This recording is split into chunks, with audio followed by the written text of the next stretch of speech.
ang topic natin ngayong gabi is yung mga kaganapan, no? Kaganapan, mga iconic events sa creative industry, no? Kasi ngayong taong 2024, ang dami naganap no? Ang dami. Mukhang makikinig ka ng news like showbiz, politics, no, ang dami. Pero doon tayo mag-niche down tayo doon sa natin, doon sa mundo natin. Kung ano nga ba yung mga naalala natin na tumatak, no, ngayong taong 2024 sa creative world. So, bago tayo mag-proceed doon sa topic, gusto ko ipakilala yung ating guest host ngayong gabi, no? Napakagaling na illustrator and graphic designer from Nueva Ecija. Ladies and gentlemen, Michael Iligan. Kamusta, Mike? Yun, welcome. Yeah, thank you po for having me. Yeah. Thank you din sa pagpunta, Mike. No? Gawa ng itong episode na to, wrapping up 2024, wrapping up whatever nangyari ngayong taon sa creative world. Also, wrapping up yung mga ibang mga episodes na naganap dito sa Kwentong Drawing ngayong taon. At si Mike, isa sa mga avid listener bukod kay Noel na ayaw magpa-interview. Kamusta, Mike? Ayun, okay naman. May client, ganyan. Minsan wala. Tapos, masaya naman. And, yun. Generally, ayun, magkapasko na. And, all goods naman. Maraming ganap. Let's proceed sa topic natin, no? Yung ilan sa mga kaganapan na nangyari sa creative world. Makapagbigay ka ba ng let's say, top 3? Top 3 mo. Yeah. Top 3 mo. Sige, tapos sunod tayo kay Harvey. No, natingin mo tumatak at nakaapekto sa iyo as being becoming a aspiring creative, no? Sa career mo. So ano yung mga 'yon? Siguro sa akin medyo generic yung ibibigay ko. Hindi siya ganun like specific. So I think nag-start ng 2023 pa yung yung lumabas yung AI. So, tapos nagkaroon ng parang tawag doon, yung protest yung mga artist. Yung that was 2023. 2023 pa yun. Pero all throughout 2024, pa rin siya very active pa rin yung yung campaign na yon. And somehow, for me, this 2024, pa rin siya, it's a big pa rin, thing pa rin na isipin mo, di ba? Nagpupurso ka ng art or something creative, ginalingan mo or parang hinoon mo yung craft mo, tapos parang Thanos snap lang na na lumabas yung Midjourney, tapos yung mga kakilala mo na na hindi naman sila magaling sa art, bigla na lang makakreate sila ng 100 artworks mas maganda pa dun sa gawa mo in overnight lang, parang ganyan. And syempre, kung titingnan mo, syempre yung minodel nung AI na ginamit nila is mga sikat din na na established na mga artists na. So syempre ang ganda nung gawa nila. Somehow ako honestly na-discourage ako. Yun yung totoo. Kasi isipin mo 'di ba parang puno yung social media ng di ba baha talaga ng ng mga AR artwork ganyan. Tapos hindi basta-basta yung mga artwork. Although syempre minsan may sobrang daliri or pero ang bilis lang bilis lang nun, Michael, after few months parang na perfect na parang na flood yung social media natin ng mga artworks na kung ang dami-dami. Hindi mo alam kung AI o hindi, no? Tapos may mga video na, di ba? So yun yung I think pinakamalaki sa akin na nangyari. So, tapos okay. So yun yung top 3 mo. Top 1 pa lang yun. Top 1. Okay. So una ba? Okay, top 1. Okay, top 1 mo yun. Yung development ng AI. Mas tumalino. Yeah. Okay. Yeah. Alright. Then? Tapos, the second is yung sa social media na part. Okay. Karamihan kasi sa atin, di ba sa social media, let's say makikita natin yung mga kabatch natin, may pamilya na sila, may very successful na sila, or usually nakikita natin sa social media is yung mga magandang bagay lang. Hindi natin nakikita talaga yung yung whole picture. Let's say may makikita tayo minsan sa social media, mapa Facebook man yan o Instagram. Yung tipo bang may nakita ka na, let's say, healthy living siya, let's say yung nagma-marathon, tapos or yung mga kinakain niya ganyan, or nagbabakasyon sa kung saan. Tapos malaman mo na lang namatay pala yung tao to. Unexpected. Because hindi mo alam, hindi mo alam, meron pala siyang sakit. Kaya pala siya nag healthy living kasi in the first place may sakit na pala siya, pero syempre hindi mo yun alam kasi nga sa social media hindi naman 100% yan nalalaman mo. So minsan we judge ourselves na minsan hindi na tayo nagko-continue dun sa goal natin because nakita natin masyado na tayo napag-iwanan ng iba. So I think malaking part sa akin yan. Una yung AI, tapos social media, tapos siguro third sa akin is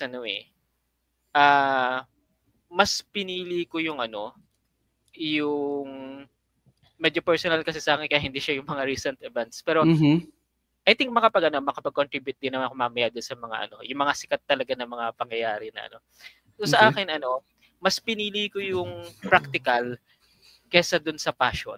Okay. So ngayon nag into graphic design ako muna kasi mas madali yung kitaan dun compared pag nag-illustration ako. Sa experience ko, based sa experience ko. So kaya ganun yung ginawa ko. And ayun, so far yun yung sa akin. How about you, Harvey? Ano yung mga tingin mo mga top 3 mo na events sa puro AI tayo Sige, Harvey, you can spit out those siguro yung since AI na rin, yung AI lang. Pero unti lang yung meron ako sa AI. Okay. Yung siguro nakikita na natin ngayon this year yung mga yung use cases ng AI. No, kasi dati before we're so scared na mawawalan na tayo ng trabaho. But you can also see na kahit pala meron na yung AI, regular people doesn't still know how to use it anyway. So yung mga makakagamit lang normally ay yung may mga technical knowledge kung paano gamitin. Kasi kahit sabihin na natin madali siyang gamitin, pero madali siyang gamitin pag tayo yung kausap, yung mga creatives ang kausap. Pero pagka yung normal tao lang ang tatanungin mo, baka hindi nila alam kung ano yung sinasabi natin. So we kind of like, I think parang nakikita na natin yung pwedeng benefit niya. Though syempre meron pa ring mga ethical na na issues. Pero wala pa rin namang nangyayari doon. So pero yung napansin ko regarding AI, yung yung isa, yung mga Japanese actors, voice actors na gumawa ng group para sa mga unauthorized uses ng AI na hindi authorized. Kasi isipin nyo ngayon, pwede na tayo mag-translate ng kahit anong speech into different languages. So imagine yung mga voice-over actors, mawala na sila ng trabaho kasi syempre, yun yung trabaho nila Sorry Harvey, sorry to cut you off. Parang may nag-feedback. Oo nga Ano ba yun? Sa akin ba yun? Hello? Sa akin ba yun? Wait. Dali nga. Parang sa akin, wala naman. Baka itong headset ko kaya? May nag-chat. Ay, migraine. Nako. Okay lang. Ito mahilig sa migraine to si Jam. Hello. Parati siyang sumasakit yung ulo niya. Meron pa din. Parang meron talaga. Mag-mute ako Mute ako. Mag-mute ako tapos mag-mic test ka. Hello. Oo nga, nawala. Sa'yo yun, sa'yo. Sige, ulitin mga. Feeling ko may nagpi-play dyan sa'yo. Hello. Wala na. Okay, go. Nagnap ako sa still there backup. It's still there backup problem na sa mata ko. Okay lang. Pwede ka namang hindi siya. I'll try to join pero baka wala na muna. Okay lang. Yeah, sure. Okay. Ayun, masok na si Jam. Nandyan si Jam sa ano? Hmm. Dito na? Dito sa ano, dali. Nasa Discord ba siya or? Bigay ko yung link. Dali. Sige.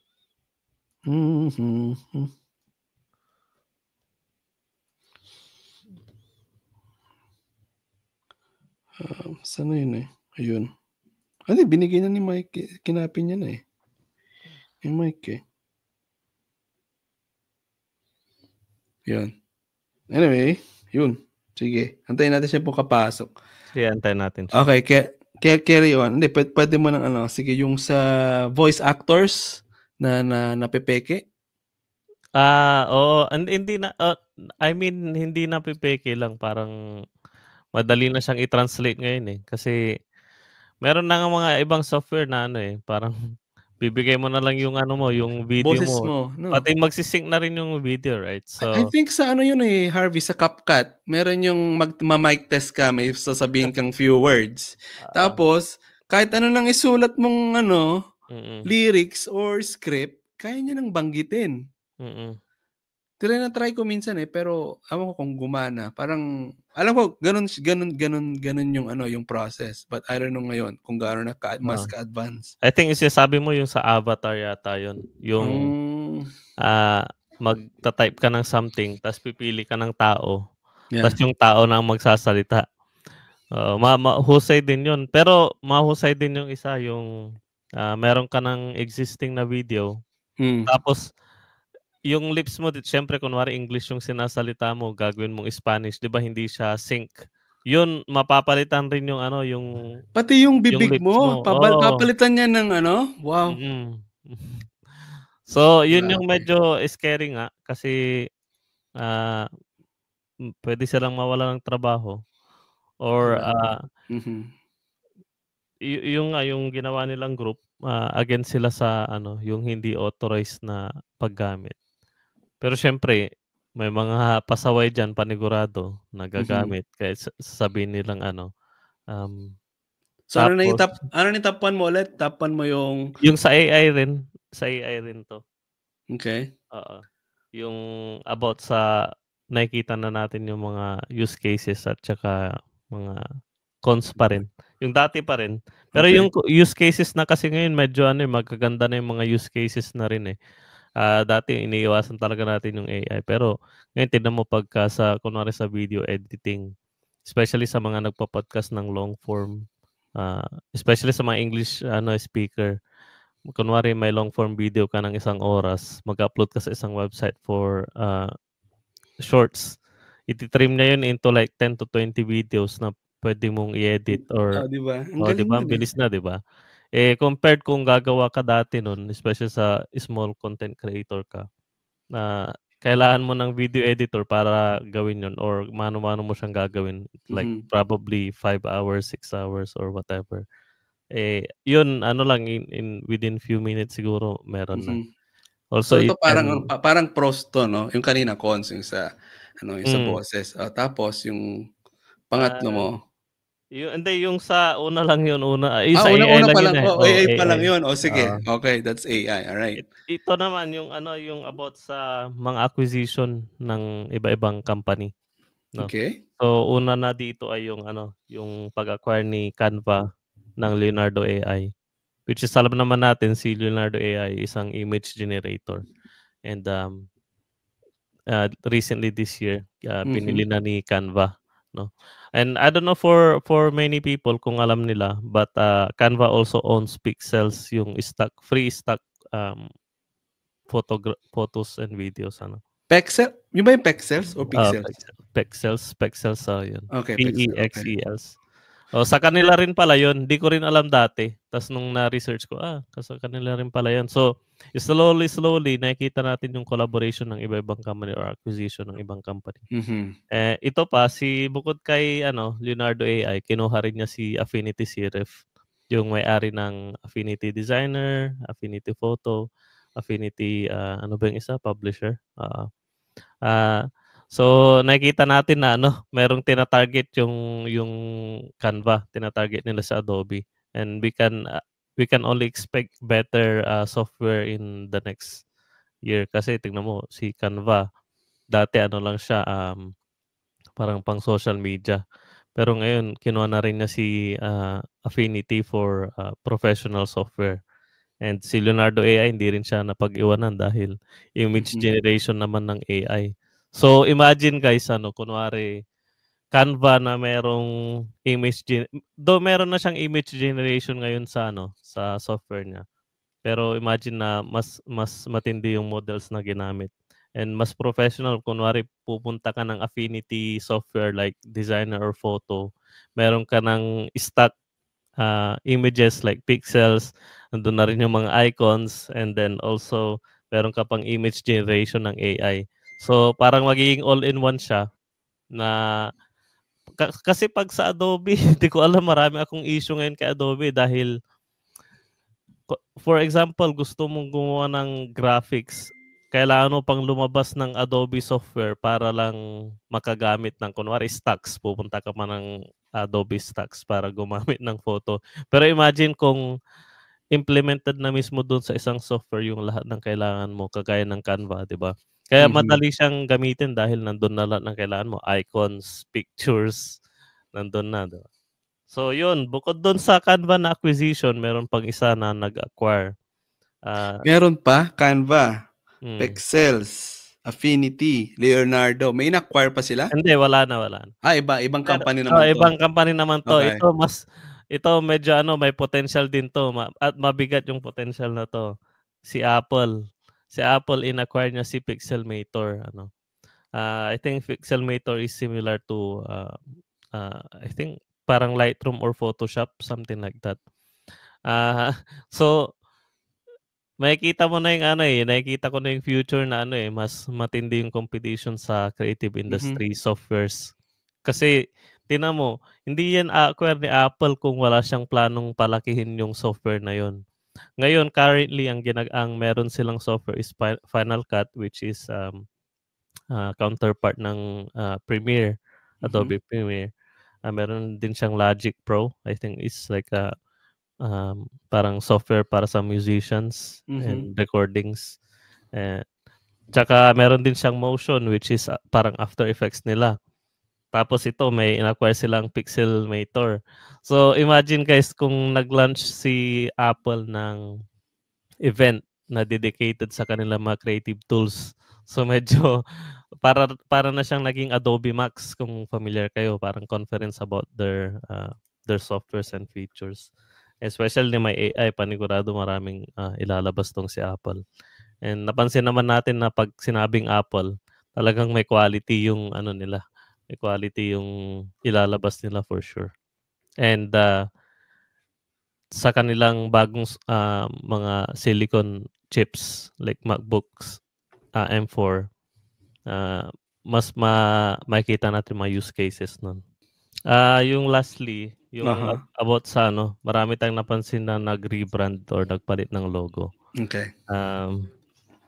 Hindi ko alam kung narinig niyo na. Pero yung una, yung NAIA, pinaka sa Pilipinas.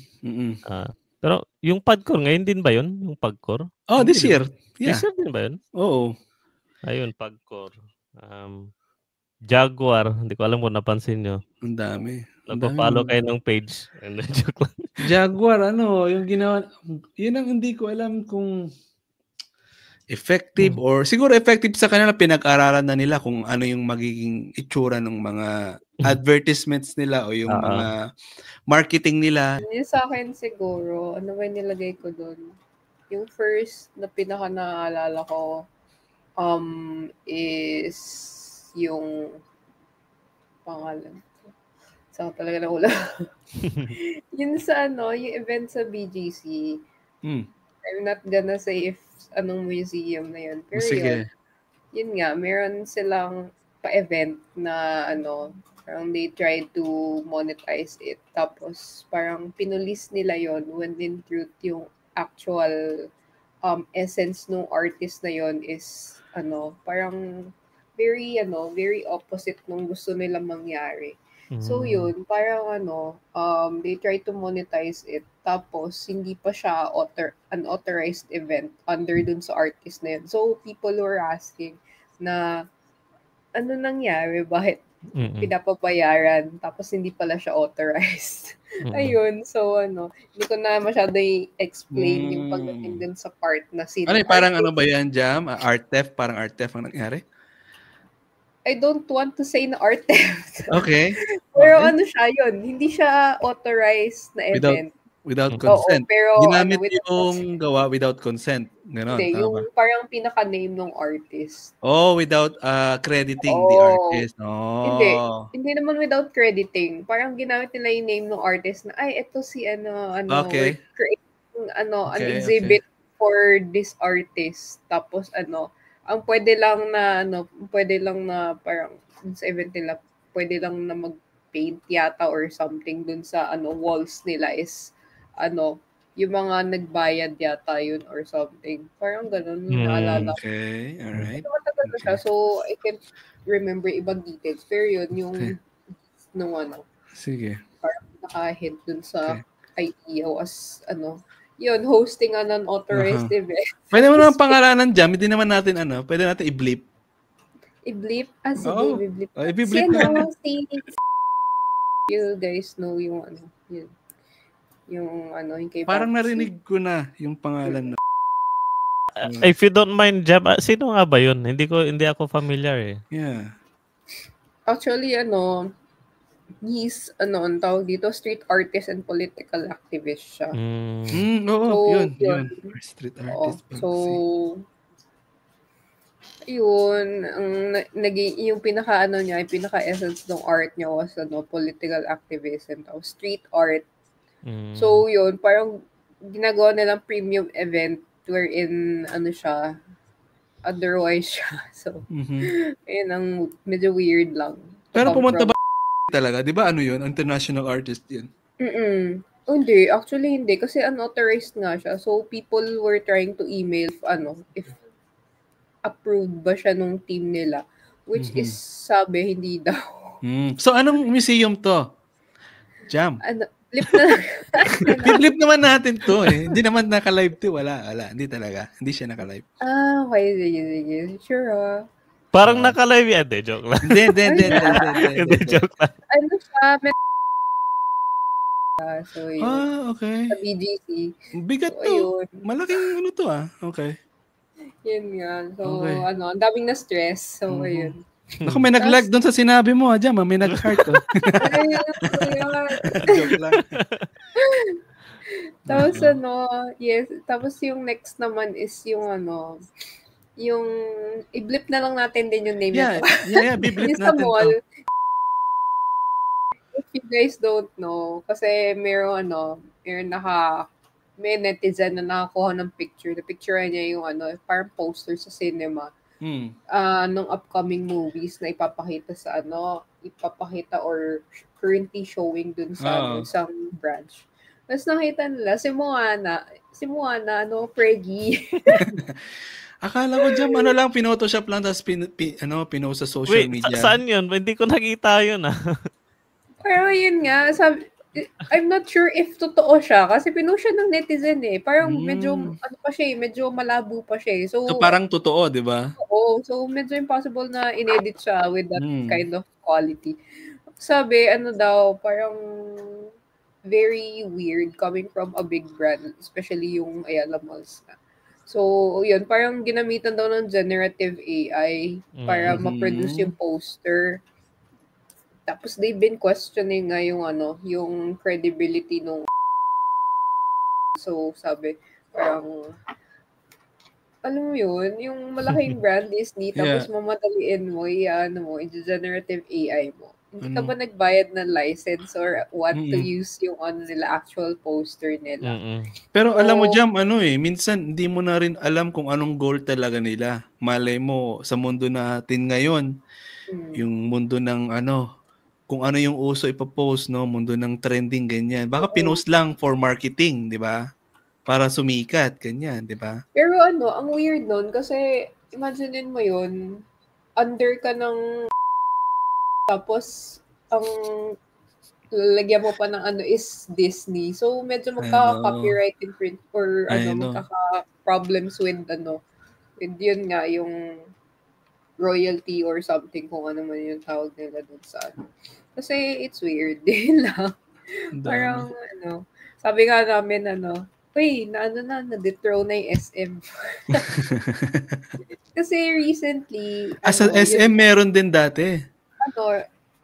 SM Supermalls has been trying to create posters using AI. So, napapansin nyo ng mga tao, parang, so it becomes a cheap brand. Yung ganun yung feeling. Alam mo yung pag nakikita na, ay, AI yung gamit nila na pictures. Alam niyo yung parang generated na Disney type ng art style na 3D. Yeah. Tapos yun yung ginagamit lang for for marketing posters. Okay. So napapansin yun ng tao, especially creatives, like ang laki yung brand and ang dami yung pera for Pero why trying to cheap out? Oo, super cheap kasi nang dating niya. Pero small brand. Pero tanong ko lang sa atin, do you think people, like normal average people, actually care kung AI generated or hindi? Kasi sa atin siguro, sa ating mga creatives, we can see. Kasi tayo yung nasa forefront nitong tong industry. Pero pag kasi hindi ko naman natatanong yung mga kasama ko dito sa bahay or mga friends ko na hindi creative kung they actually like notice ba nila or they actually care kung generated ba or hindi, or the average people will just value the story and the essence nung graphics itself. For me, kasi yun nga napapansin ko, if the market doesn't really care, siguro, I'm not sure, meron din kasing market na medyo knowledgeable well-versed sila.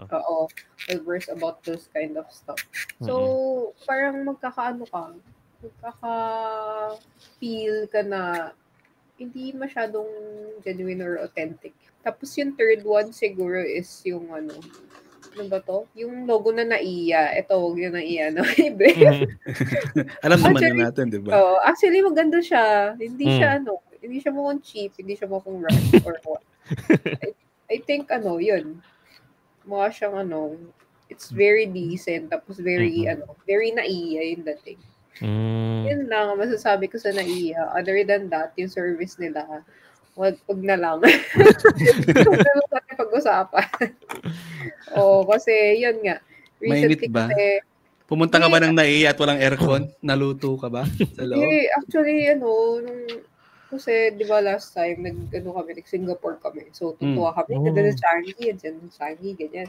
Tapos, pag-uwi namin, parang nabalik kami sa reality na nasa Pilipinas na pala ulit tayo. Kasi pagdating sa NAIA, ang first thing na ginawa namin, naghanap kami na restroom. Tapos yung parang first 2 restrooms yata, parang out of order. So kami sabi namin, oh my gosh. Nasa Pilipinas na pala talaga tayo. Welcome back. Welcome. Parang welcome back to my sad, miserable life.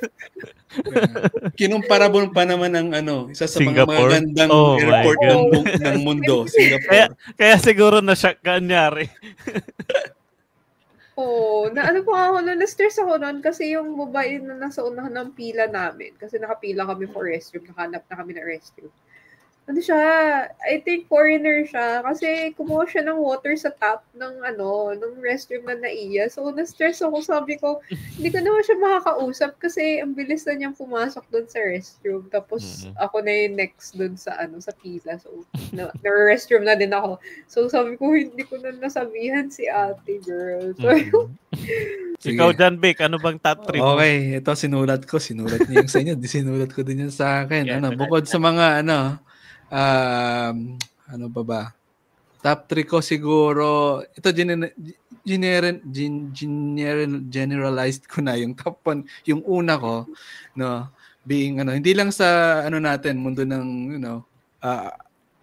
yung mga creatives gumagawa ng artistic works, but in general, napakadaming mga 'di ba, content creator ngayon na umuusbong sa internet. And the irony here is, kung sino pa yung, let's say, sabi natin, low class content or yung wala masyadong, yung laman na content, sila pa yung minsan sila pa yung minsan yung madaming views, ganyan. Ang daming tumatangkilik, ganyan. Yun yung una ko. Kunyari, parang bitter, no? Pero totoo naman, ako rin kasi napapansin ko yun. Pagka walang kwenta, hindi naman sa walang kwenta, they do it for entertainment. Pero mas malaki yung hatak ng entertainment kaysa sa actual na valuable content. So, yeah, minsan I ask myself like, kailangan ko bang aralin ang tamang paggawa ng content? Iisipin ko pa ba? Dapat nakaplano ba yung gagawin kong content? Or siguro pag kunyari, bibideo ko na lang yung sarili ko na nahulog sa hagdan, ganito, ganyan, di ba? Mas marami pang views, ganun. So, ayun lang. Minsan, disappointed minsan sa social media. And siguro, isa rin yun. Ako rin yung, parang kasalanan ko din kasi scroll ako ng scroll. Sometimes I tend to disappoint myself sa sarili kong content. Ikaw din ang gumagawa. Nag-scroll ka na, nag-scroll. So, yun. Although marami ding magagaling sa kaya minsan siguro nag-iiba ako ng avenue ng ng pag-scroll ko sa social media. Instead of going to Facebook, sa Instagram, minsan mas magaganda sa Instagram. At saka sa Reddit, 'yon. Sa Facebook, TikTok, hinahayaan ko lang si Mrs. ko minsan. Pag ayun, ganun ang routine namin every after work ganyan. Siya pangpalipas pagod, no? Palipasin mo yung pagod ngayong araw. Ako, nood ng TV siguro, nood ng news, konting Instagram, TikTok, ganyan. Okay, top 2. Eto, yung mga local talents natin, mga indie local talents natin lalo sa Pilipinas, tinatangkili. Kunyari, yung mga toy makers. Ganyan. Na sila, mas nagiging mas nagiging famous sila, hindi lang sa ibang bansa, kundi sa atin. Nadadalas yung mga Toy-Con, ganyan, yung mga comic convention. Yun. Tapos, siguro isa rin yung social media, no? Paano sila mas sumisikat. But mas nakakatuwa lang na yung kunyari sa laruan, no? Hindi na tayo na-focus sa mga western cultures, no? Tinatangkilik natin yung sa atin, no? Ewan ko sa iba, no? But the way I see again as I scroll my news sa social media, nakikita ko madami yung mga gumagawa ng keyboards, gumagawa ng toys, no? Gumagawa ng mga sasakyan, motor, ganyan, laruan. Puro guys to, mga Pilipino. So mas nagiging sila, creative, no? At mas dumadami, no, yung mga gumagawa, no? So yun. Ano pa ba? Wala akong masyadong AI kasi halos nabanggit nyo na yung mga AI kasi tapos pag nagbanggit pa ako ng AI, dami nito, sobrang dami. So inalis ko muna yung AI sa listahan ko. Yung pangatlo ko is yung yung mga kilalang artist ngayon or performers, no, is nakikisabay sila talaga sa trend at sa kabataan, sa youth. For example, I'm gonna give you an example here. Si Bruno Mars. Ilang taon na si Bruno Mars? Alam ko nasa 40s na. Hindi na rin siya ganun kabata na performer di ba? Yeah. Pero pansin niyo yung mga sumisikat ng kanta niya. I think he went to K-pop. He went to Korea and collaborated with K-pop artists na kung saan tinatangkilik ng mga youth people, di ba? And then sila ngayon? Boom sila, although sikat naman na talaga sila, pero mas nagiging, sikat sila. What else? Taylor Swift. Hindi, si Taylor Swift, parang mixed adult tsaka teenagers yung mga niya yung mga niya oo. Pero ano pa bang masasample ko dito?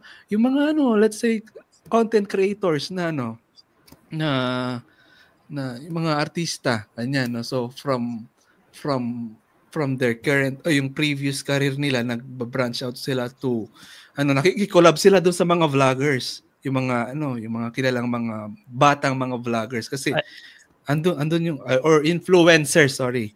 Kasi andun yung trend mas ano sila, parang tingin ko pag sumabay sila doon, mas ha-attack yung career nila pataas, ganun.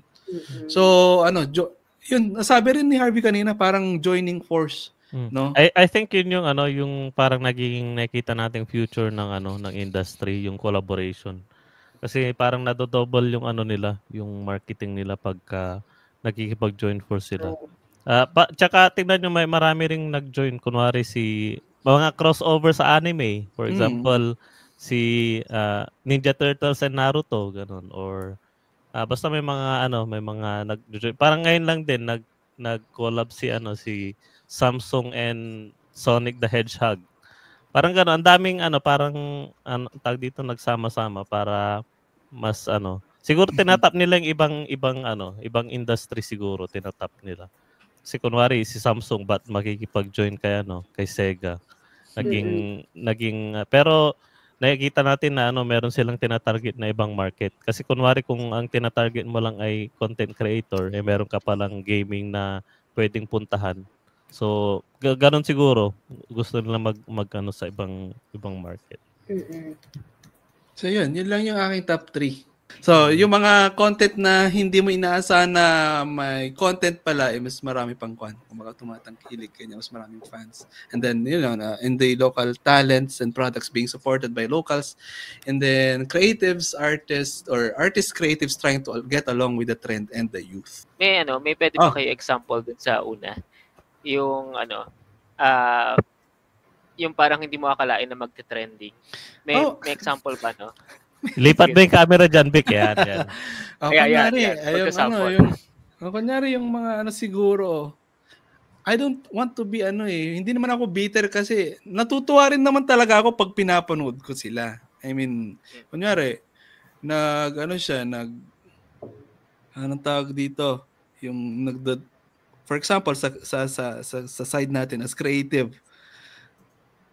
ikaw nagpapakahirap kang mag-practice, you draw, no? I-record mo yung sarili mo. Tapos may nakita kang babae, tapos nag-drawing lang siya ng parang she's trying her best na mag-drawing, tapos yung ginawa niya parang stickman lang, tapos ang daming natatawang mga tao, ganon.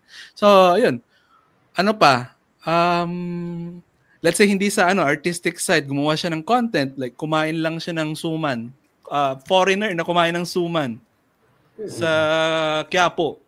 Tapos yun, ang daming yun lang. Very more of like, sabi nga nila, hindi ako nagsabi nito, parang sila parang Pinoy baiting daw, gano'n yun dati. Parang yung mga yung mga YouTube channels before na na kumakain sa Jollibee, ganyan. Diba? Yan, kahirap Di, tsaka napansin ko siguro dyan, Vic, doon sa sinabi mo na about siguro mas maraming mas binavalue yung entertainment. Ayaw nila mag-aral. Kasi pag kunwari itong, hindi, for yung seryoso, tingin ko mas gusto nila yung napi-pleasure sila, yung natatawa sila or nasasatisfy sila compared sa nag-aaral. Kasi kunwari itong kwentong drawing or other content creator na value yung binibigay. Parang minsan kailangan mo kasing mag-aralin yung sinasabi niya or kailangan mong yung maintindihan kung ano yung sinasabi niya bago mo makuha. Pero kung pang-entertainment, kahit sino pwedeng makaget or mas madali siya. Although I accept naman itong platform natin, Harvey, is targeted talaga. Hindi to pang yung lahat, pang kalahatan.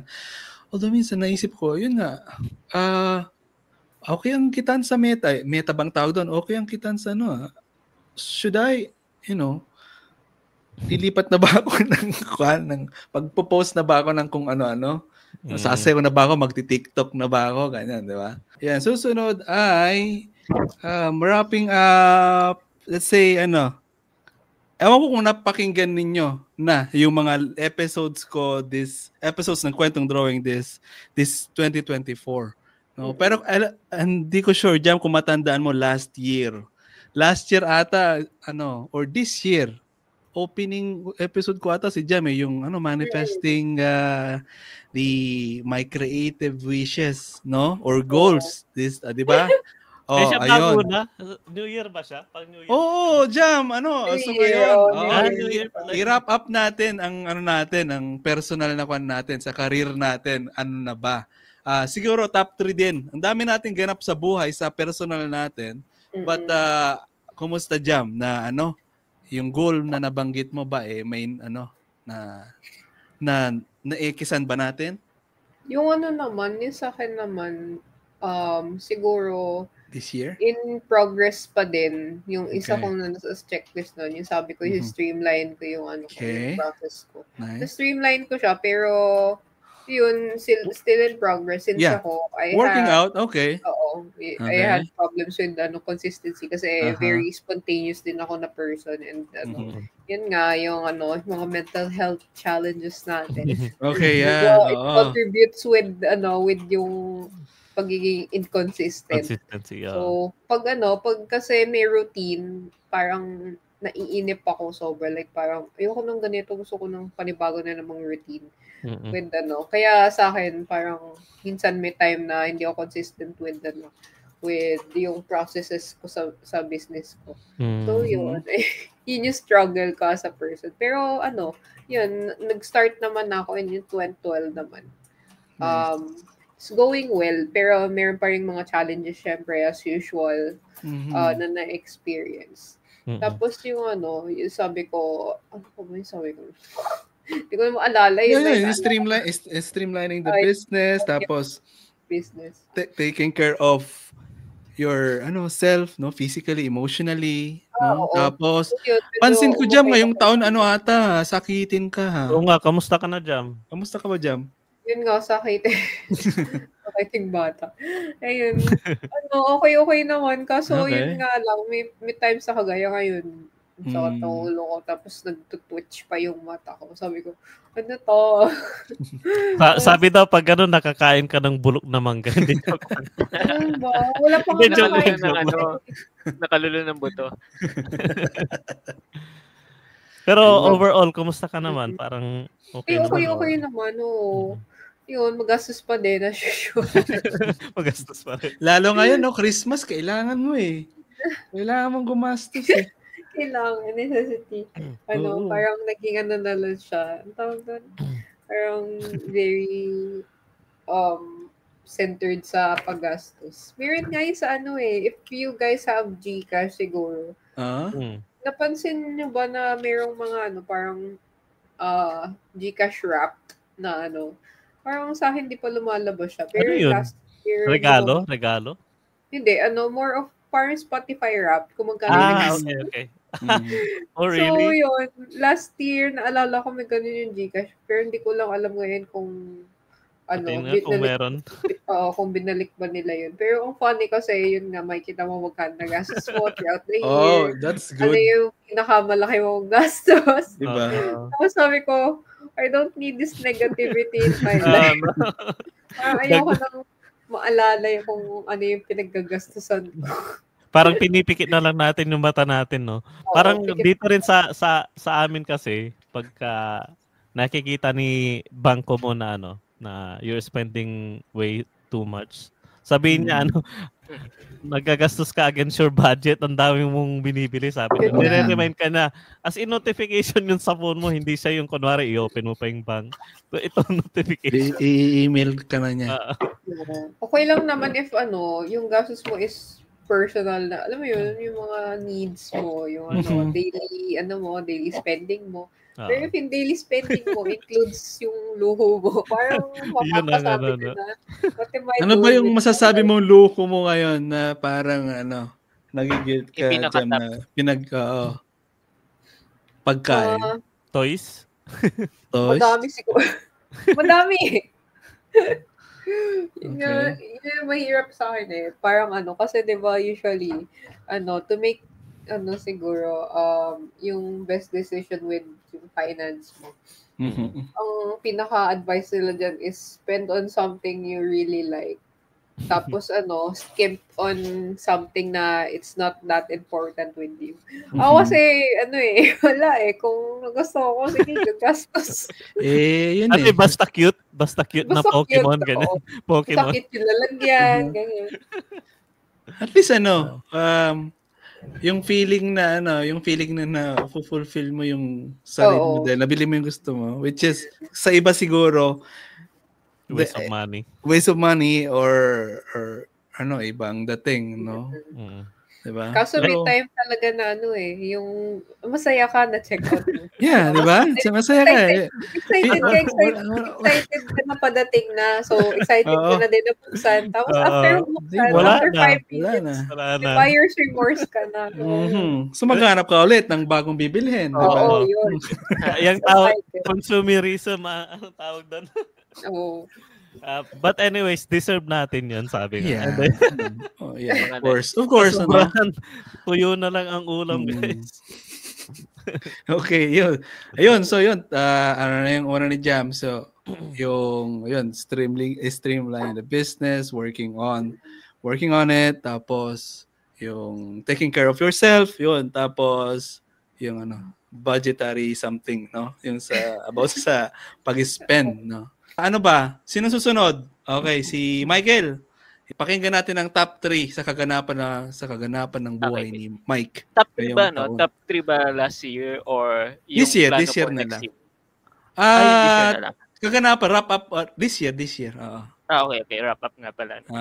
Mali pala yung nalista ko. Could be something maganda na nangyari or something na hindi kanais-nais but you learn a lot from it, parang gano'n. Sige. Siguro isa is nakapag-recover ako physically. Kasi before medyo talaga bagsak yung katawan ko. Because parang masyado ako nagtipid noon. And masyado ako natipid yung sarili ko and ngayon nakabawi na ako. And ang dapat pala hindi ako mababakante ng client. Ganun. So that's one. Second is nag-focus muna ako dun sa yung practical. Hindi ko muna ginawa yung kung ano yung nasa puso ko. So kung ano muna yung kung nasaan yung pera, dun muna ako yun muna yung puntahan natin. Tapos siguro third is yung realization na ang age ng tao is parang 'di ba? Usually hanggang 80 years old lang tayo. Ganyan.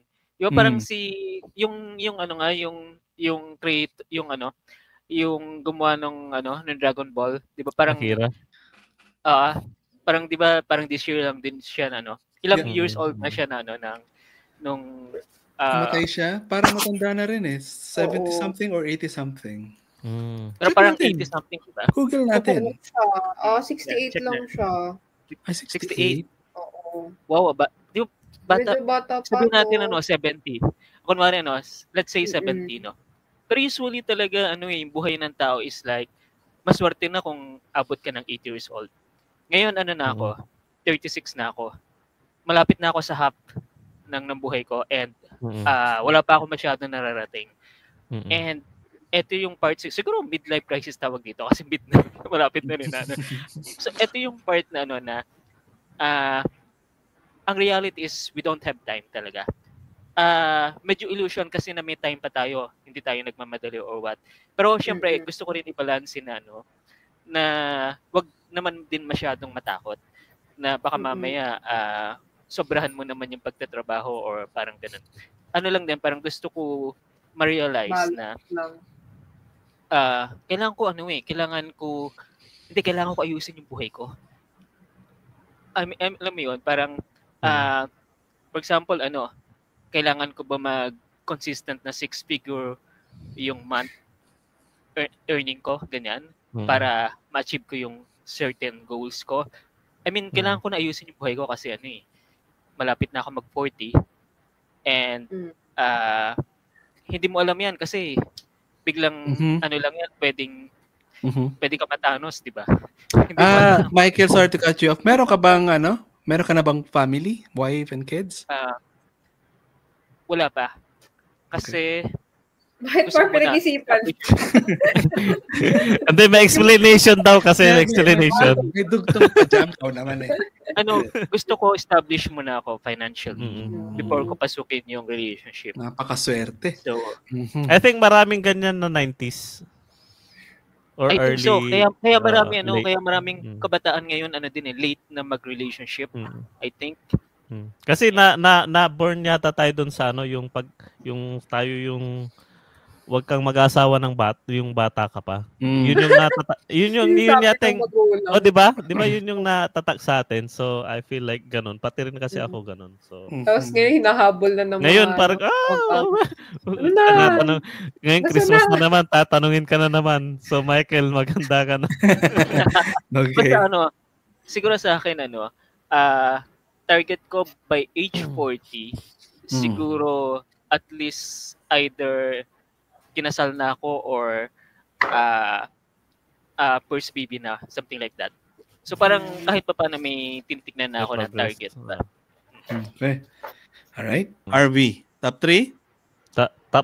Top 3, sige, top 3. Yung hindi ko alam kung sa mga hindi familiar nag-resign ako doon sa work ko ditong taon. Or nakita ko dito. Congrats. Medyo kasi sobrang Congrats. Yun yung sabi ko nga kay Harvey nung last, at least yung stress, diba? Sobrang na-stress talaga ako dun sa work and na-apektuhan yung mental health ko. And I think it's not worth it to stay there anymore. Though I stayed there for a long time, kaya hindi ko rin masasabi na hindi ko nagtiyaga dun sa work. I stayed there for 8 years, I think, or almost 9 years. Yeah. So, hindi ko naman na siguro isusumba sa sarili ko na hindi ako hindi ko sinubukan. I tried many times. And yun yung medyo biggest shift sa buhay ko this 2024. And ang venue ko ay yung content creation. Medyo I think hindi pa siya profitable, but I think it's a good thing to start na something. And I think it's also at the same time helpful din kasi sa industry na meron ako. Though rarely na akong gumagawa ng personal designs or graphic designs. I still yung passion ko about designing and the creative industry is still there. And I think yun siguro yung path na para sa akin kasi dito. Hindi naman ako totally sobrang galing sa pagde-design and nakita ko sa branding and logo ako parang naka-focus. So, yun, yung pangatlo siguro yung sa career. Siguro nakikita ko it's either nga yung content creation or yung sa branding or visual identity or logo. Doon siguro yung yung path na parang tinitignan ko ngayon. Though hindi pa siya na parang kasi ang hirap din pala, especially pag wala kang experience though sa graphic design meron, pero syempre yung how do you deal with clients and how do you wait lang, hindi ko pala branding hindi ko pala branding person. Hindi, sa logo lang technically, pang logo lang. Pero okay yung branding ng ng page ko. Kala ko talaga branding talaga yung hindi, yung Buhay Creative was ayun ang tag dito kasi actually, spontaneous lang yung paggawa ko ng logo nun. Kasi nung nakita ko si Kit Lim, ang galing kasi niyang gumawa. Tapos nung pinagawa yung logo niya, parang para lang binato lang niya doon sa sa page niya para lang magka-logo. Tapos nung nag-start kasi kami ni John Vic na nagpo-podcast na kami. So I was like, gumawa ako ng something about actually yung dalawang bilog doon, dalawang tao yun na parang nag-uusap or something like that yung concept ko doon. And nag-branch out na lang doon sa mga tuldok o mga elements kong ginagamit. But yun I think siguro ako pwedeng mag-focus sa about content creation regarding about yung mga recent events sa creative industry. And kung mayroon mang opportunity sa branding and logo siguro doon, pwede ako doon. Kasi I also created my website already. Pero hindi ko pa siya pinapublish. Kasi parang I feel like hindi ko alam kung ganun din sa inyo, pero hindi ako confident na wala pa akong gantong mga proposals ng iba or tayo ganun lagi. Ako pa naman yung yung overthinker na gusto ko pag nag-visit yung client ko, parang no questions asked, parang diretso na diretso na ganun. Pero yun siguro nag-hold back sa akin, masyado akong yung nag-overthink or naging perfectionist sa mga steps na tinitake ko, and I don't know how to deal with clients, especially yung talaga yung pagdi-deal sa clients, hindi ko alam how makipag yung transaction ganon or magbigay ng proposals and kasi lalo hindi ako marunong din sa sa communications and yung written. More on visuals talaga ako yung kung ano yung nakita ko maganda. I know this is maganda pero hindi ko alam how would I parang i-profound yung idea ko or parang sabihin talaga kung anong gusto kong i-communicate. Siguro maraming creatives ang ganun but yun yung boat ko ngayon. Medyo hirap ako doon. Napakaganda nga ng takbo ng buhay creative. Diba? Organic ng mga engagement niya. True. And then ayun. Sana nga ay ganun hirap din ng ganun. Organic yung mo.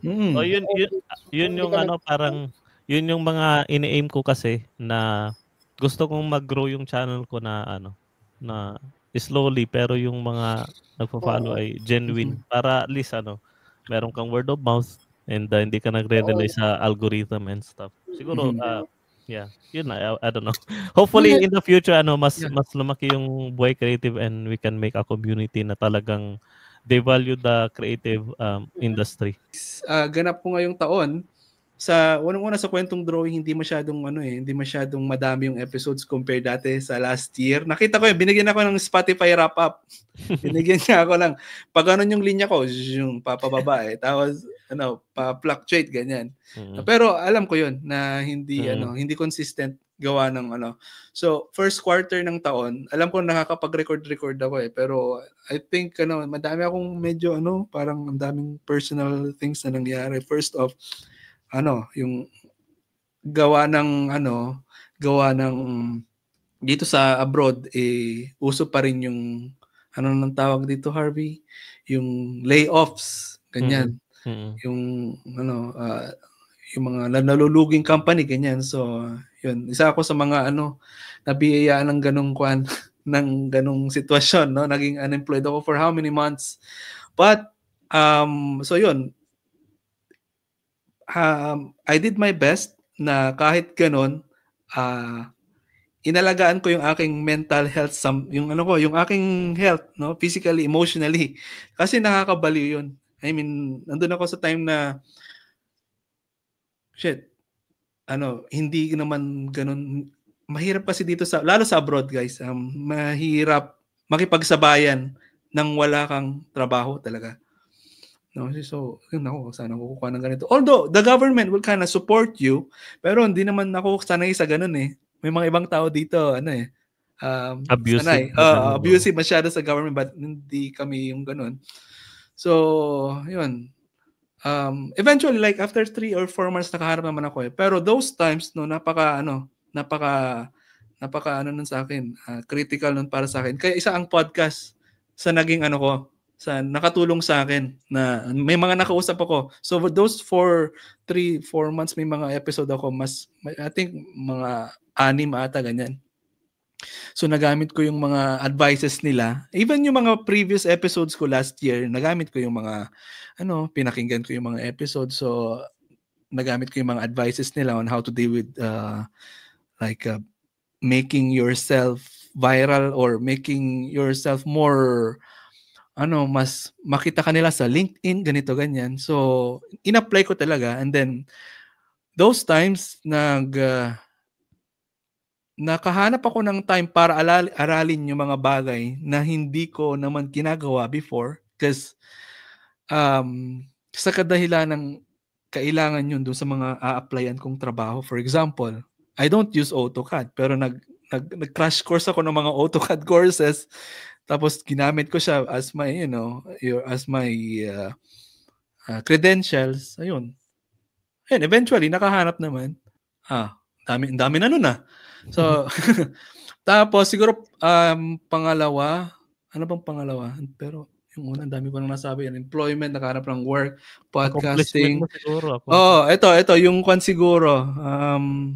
Ito personal pa yung nabanggit din natin Mike and then Jam yung about sa health natin, hindi natin alam kung kailan tayo kukunin, kung sino man yung kukuha sa atin, di ba?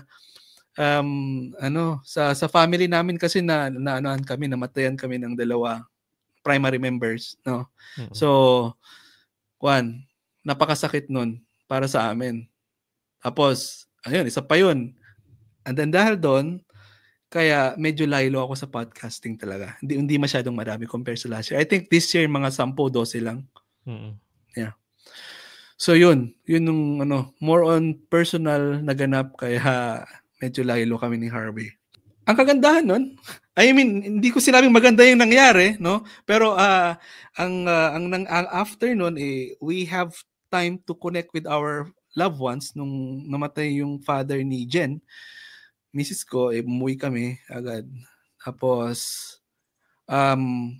after weeks, bumalik kami dito. Namatay yung yung kuya ko. So, grabe yun. And then, hindi na ako makauwi basta-basta nun eh. Kaya, ayun, we really set our schedule na makauwi ngayong December, January. So, yun. So, after that, yun, mayroon kaming time makapag-connect ulit sa family namin. Yun. And then, meron pang good news, sabihin ko na. Oh, sige. Si Harvey. Yung Yung? Ano yun? Yeah, actually, congrats nyo si Janvic kasi nagda-drive na siya. Wow. Isa yun sa mga lipat mo yung camera. Isa akong Pilipinong commuter. No? Sa Pilipinas naman, hindi naman kasi ganun lalo sa Pangasinan. Kadaming sasakyan. Hindi talaga option ng yung bibili ka ng sasakyan mo. Unless naman may pambili ka. Why not, right? Pero ang daming kwan sa amin, tsaka hindi naman ganun kalayo yung pagpunta sa point A, point B. So, hindi saan talaga. Ito? Sa Canada? Dito sa Canada. So, Jam, during yung 3-4 months na unemployment ko, isa yun sa mga kailangan kong i-accomplish yung aking driving kasi kailangan kong Kala ko dito ka ulit nag-drive. Masisters ka dito. September umuwi kami, namatayan kami, di ba? Oo. Trinay ko. At first, nakaka-stress, nakakatakot ang sisikip ng daan. Pero, kailangan ko makipagsabayan. Sa Manila ka Sa Manila, no. Hindi. Hindi ko alam. Hindi sa Manila. Sa probinsya lang naman. Sa Manila, hindi ko kaya yan. Oo, hindi mo kakayanin ng stress. Oo. Sa probinsya, medyo madali lang yung mga daan no? Yo. Pero pag... Baya. Sa Manila, gusto mo na lang mag-book ng Grab. Oo. Kaya ang dami na. Isa pa yan, Jam. Ang dami ng mga bagong sasakyan kasi ngayon, no?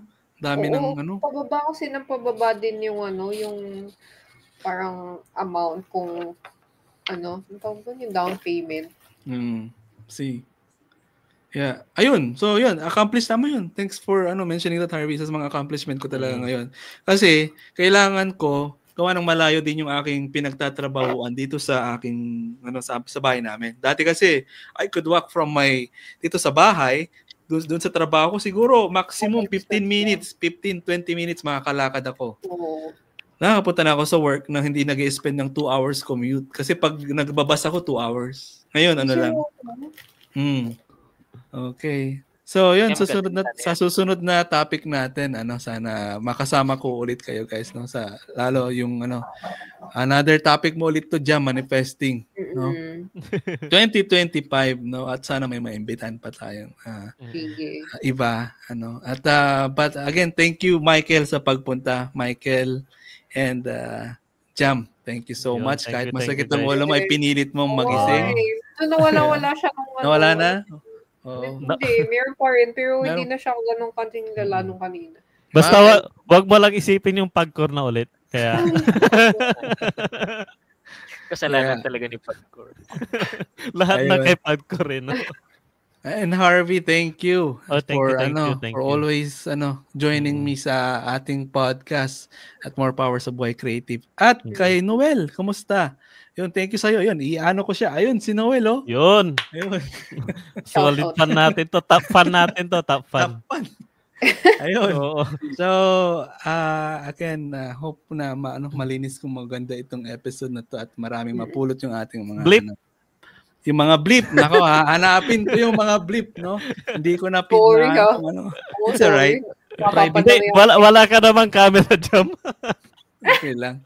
Hindi, okay lang. Wala Ano, akong i-blip ko makahanap. yan. I-blip natin yung mga yan. Oo, kasi mga brands yan namin. Yeah. But yeah, yun yung mga kaganapan sa ilan sa mga Mahabol kaganapan tayo. sa 2024 sa creative industry sa Pilipinas, sa around the world and sa buhay natin, no? And hopefully magkaroon tayo ng magandang, masaya and fulfilling na Pasko and New Year. Kung kayo man ay nagse-celebrate, kasi may mga ibang tao na hindi nagse-celebrate ng Christmas, but still happy holidays sa inyo at sa mga nakikinig. And always keep this with you guys. Keep being Pinoy, keep being creative, and see you next time. Thank you. Merry Christmas. Thanks for tuning in, mga ka-drawing. If you enjoyed listening on this episode, please do me a favor by giving us a rate or comment here on Spotify. Also, visit and follow us on our social media pages by going to Kwentong Drawing on Facebook for more art talks. And of course, Jan Victoria on Facebook for more artworks. Alright, see you soon. Bye!